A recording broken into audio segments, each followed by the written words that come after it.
friends, this is Buffy. She's telling us she just laid an egg. Tell us, Buffy, what'd you do? I laid an egg.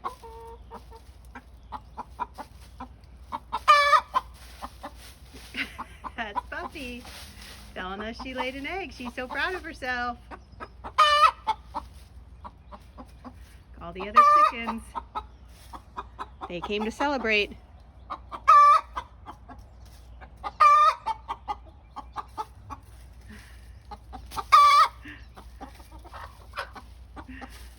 She's very excited for herself. Goodness. Goodness, it's loud. So that's the chicken's egg laying song. Sorry I didn't say, hey friends, welcome to Nature Notes. That was Buffy, and she just came out of the chicken coop where she was working on laying an egg. Let's go see what she did.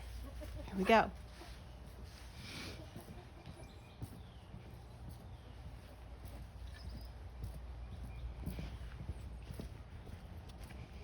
I just got done cleaning out the chicken coop, and I saw where she was, I know which box she was sitting in. It's been kind of hard for me to figure out which hens lay which kind of eggs, because I have 4 different colors of eggs actually.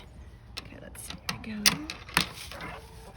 Oh my goodness! Of course there's 2 there, so I don't know, I might be able to tell which one is hers, if it's the warm one. Oh, they're both warm, of course, because she was sitting on both of them. So I think, goodness, I thought I was going to figure out the mystery for sure. But there's T-Bone. T-Bone's coming to say, hey, what are you doing with my eggs? I think, so T-Bone is a Buff Orpington.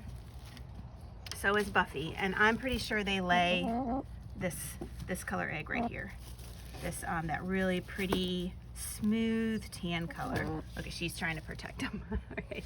And then I think that this color egg, which is, it's lighter, it's kind of more of, I would call it a fleshy colored. And it's got little, it's got spots on it. I think that the black and white chickens lay those.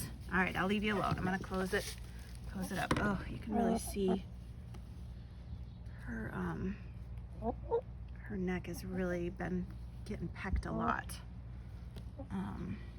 But there's nothing I can do about that. Unless it gets red. In which case, which kind of looks, look, she's protecting her eggs. What's underneath it? Looks like it's getting kind of red there. If the chickens get pecked so badly that they get red marks on them, there's this stuff you can buy to put on their skin to make it kind of a bluish color, because the chickens are really attracted to red. So if there's a raw reddish skin part, that just makes the chickens peck it more. So anyway, but it doesn't, and their throat's getting kind of raw. So the girls and I, the girls have been out most of the morning because it's supposed to rain a lot, and and this is kind of a rare dry spot. We've had so much rain. Haven't we had so much rain?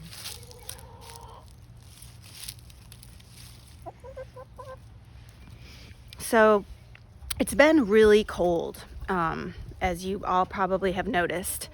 It has been so cold that at nighttime, mostly, of course, it's been the coldest. You the egg protector? You the egg protector, T-Bone? I know. Yeah, you're the egg protector. What do you have to say about that? Is that what you have to say about it? All right. Good job. All right, so it's been so cold at night that their water, hey, causing all kinds of racket, that the water in their bucket has been freezing at night. Like, it's got ice on the top in the morning. So how do you think these chickens stay warm at night and during the day when it's really cold? and especially other birds that don't have a nice coop like this to live in. Most birds in nature, like if you think of all the birds in nature that you know, I'll just name a few: ducks and geese and hawks and owls and cardinals and other songbirds and turkeys, hummingbirds, all different, well, hummingbirds migrate, but all different kinds of birds. They don't have houses to go into in the wintertime like we do. They have to pretty much stay out in the cold and in the rain. So how do they stay warm and dry? You have to staying dry is really important, because if you get wet, that can make you even colder. Oop, I forgot I was, this is their food. I was kind of in the middle of topping off their, get out of the way, chickens. Get out of the way, chickens. Actually, I think I've got it zoomed in. I was in the, you guys have food in your coop. You don't need to eat this food because you have food in your coop. I was just getting ready to top off the food in their coop, so I don't have to do it tomorrow when it's supposed to be raining all day. So anyway, what keeps birds warm in the winter are their feathers. And birds are the only kind of animal that have feathers. Feathers are really, really amazing structures. They are very intricate, and they helped people design airplanes, and they helped people design Velcro.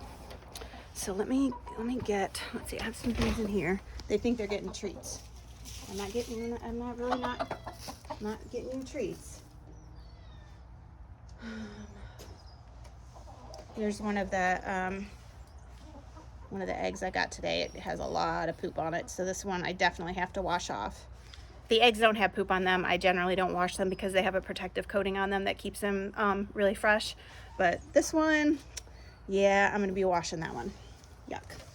All right, so these are all the supplies for the hawk deterrent system, which is still underway.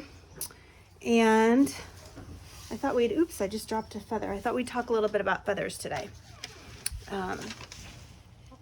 And what is keeping the birds warm in the winter? So I'm gonna sit down over here. Chickens are just hanging out with me. Thanks for hanging out, chickens.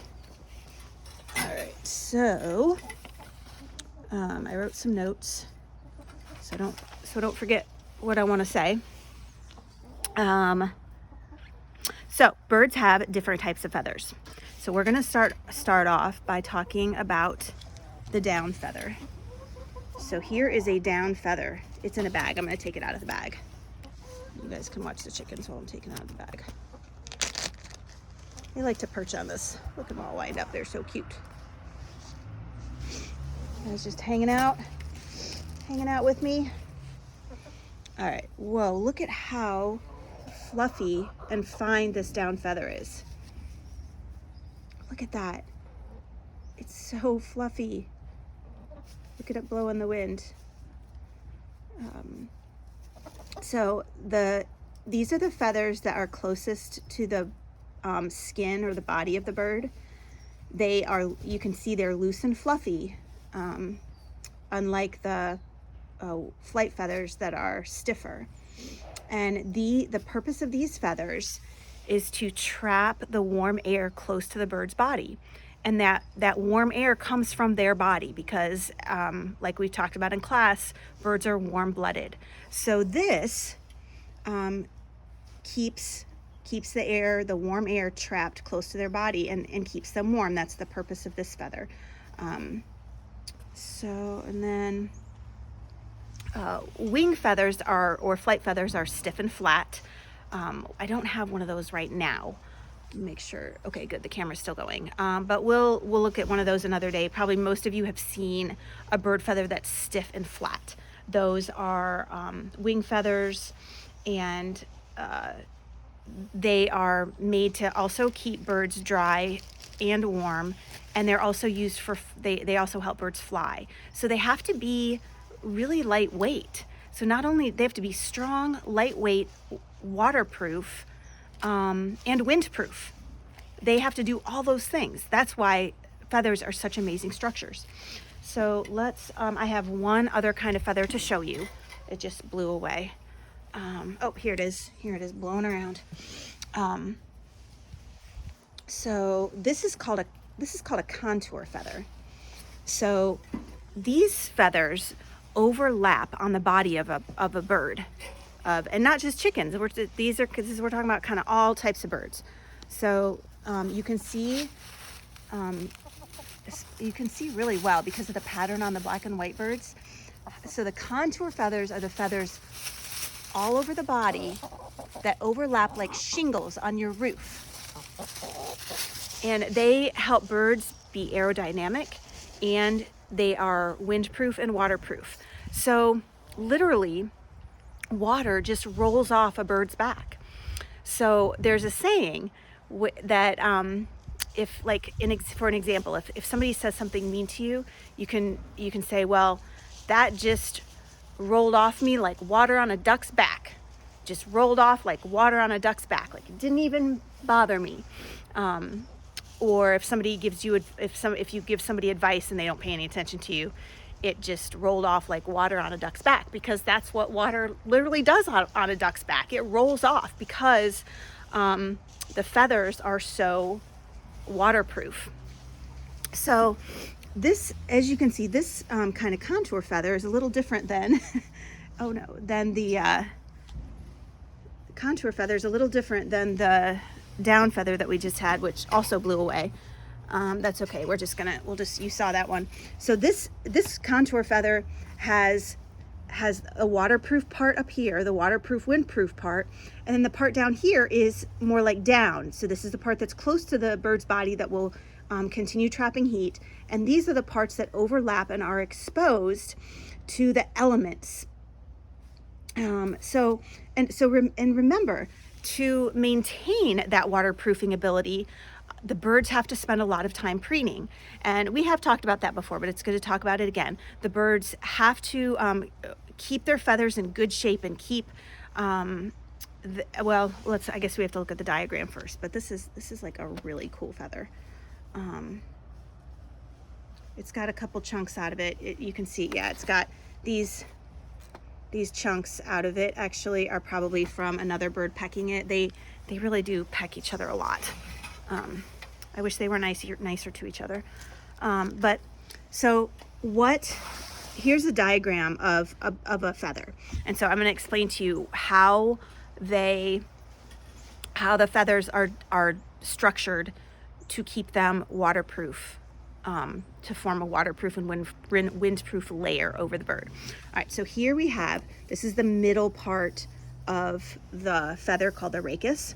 Then off of that are the barbs all the way across.